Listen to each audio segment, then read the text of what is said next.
OSM के संदर्भ में ये जो कमेटी बनाई गई है, ये एस राधा चौहान इसकी एक सदस्यीय जो कमेटी बनाई गई है उसकी जांच करने वाले हैं। ओएसएम के संदर्भ में कहां-कहां गड़बड़ियां हैं, कहां-कहां लूप होल्स पाए गए, कौन-कौन इसके लिए रिस्पॉन्सिबल है, एस राधा चौहान इसकी जांच करने वाले हैं। ऑन स्क्रीन मार्किंग के संदर्भ में ये जो जांच कमेटी बनाई गई है, एस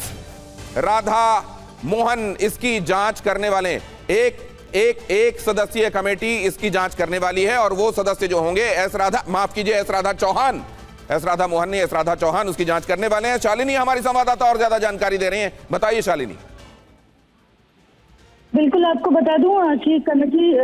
की जो अध्यक्ष हैं उसकी अध्यक्षता जो है एस राधा चौहान करेंगे, और वही जो बाकी लोगों से मदद जरूर लेंगे, लेकिन फिलहाल वही अध्यक्षता के लिए इनका ही नाम गया है और यही सारे मामलों को देखेंगे ओएसएम में कहां पर गड़बड़ी हुई है। और खास तौर पर अगर बात की जाए तो ओएसएम के लिए तो शालिनी इनके बारे में थोड़ा और इनका बैकग्राउंड बताइए, इनको क्यों चुना गया है, ये एस राधा चौहान क्यों होंगे और इनको क्या क्या फिर देखना है, इसके संदर्भ में इनके अपने एस राधा चौहान के बारे में भी बताइए।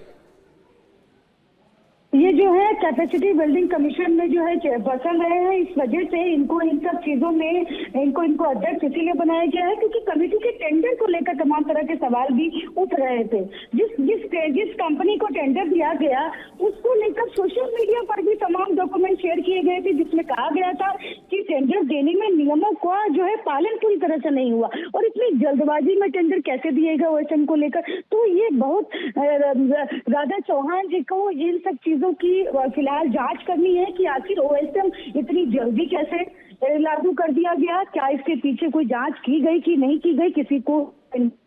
सीएस को टेंडर नहीं मिला क्योंकि, और इसकी वजह हालांकि ये पहले से ही साफ करता रहा है सीबीएसई कि हमने कोई गड़बड़ी नहीं की, हमने सारे नियमों का पालन किया, लेकिन डॉक्यूमेंट्स जो आ रहे थे सामने वो साफ साफ बता रहे थे कि कहीं जरूर तमाम सवाल खड़े करने वाले पॉइंट्स थे, जिसको लेकर जो है वो शिक्षा मंत्रालय भी अब क्योंकि इस मामले को लेकर जांच किया, उसके बाद पार्लियामेंट्री कमेटी में भी ये सारे मामला उठा, और पार्लियामेंट्री कमेटी के बाद जो है ना ये अब जांच समिति जो बनाएगी उसकी अध्यक्षता के लिए बाकायदा उनको अध्यक्ष बनाया गया उस कमेटी की। तो ये तमाम मामलों को लेकर देखेंगे कि आखिर ओएसएम को लागू करने के पीछे जल्दबाजी का क्या वजह थी। ये एक शालिनी आपका बहुत धन्यवाद। मैं अपने दर्शकों के लिए एक बार ये उनको पढ़कर भी सुना देता हूं। ये जो नोटिस है इसमें लिखा हुआ है,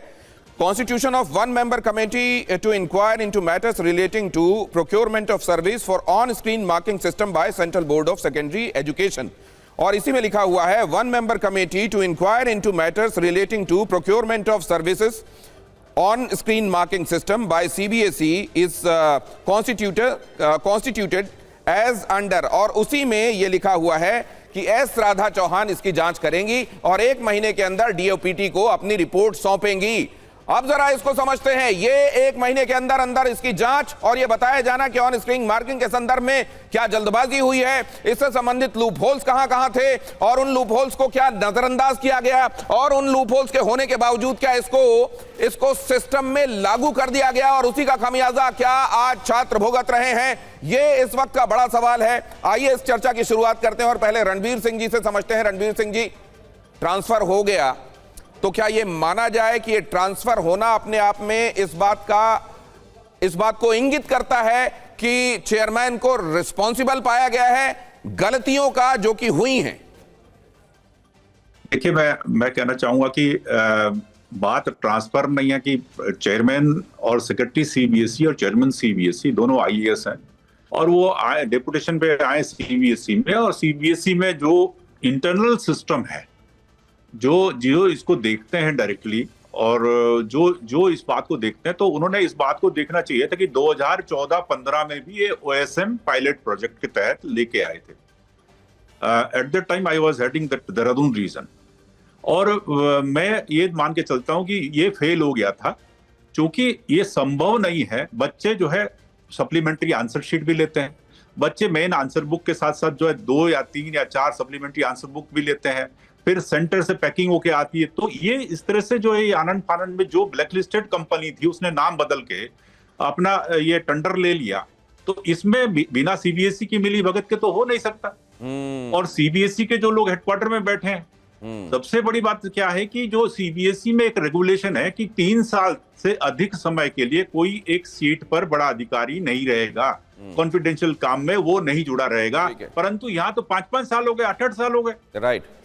ये आप बहुत बड़ी बात कह रहे हैं सर, और आपकी बात दोहरा देता हूं मैं। ये देखिए स्पष्ट कहा जा रहा है उनकी तरफ से, जिन्होंने सीबीएसई की फंक्शनिंग को हायर पोस्ट में रहते हुए देखा है, कि यहां पर न सिर्फ जल्दबाजी हुई है बल्कि एक ब्लैक लिस्टेड कंपनी, और इसके लिए ये सार्थक सिद्धांत की तरफ से यही बात अपने ब्लॉग में लिखी गई है कि ये कोरिएंडम लाकर, संशोधन लाकर और ब्लैक लिस्टिंग और पेनल्टी वाले क्लॉज को हटाकर एक ऐसी कंपनी को दे दिया गया ये ठेका, जिसके पहले ही कारनामों के संदर्भ में 2019 से ही जो डिस्प्यूटेड रही है।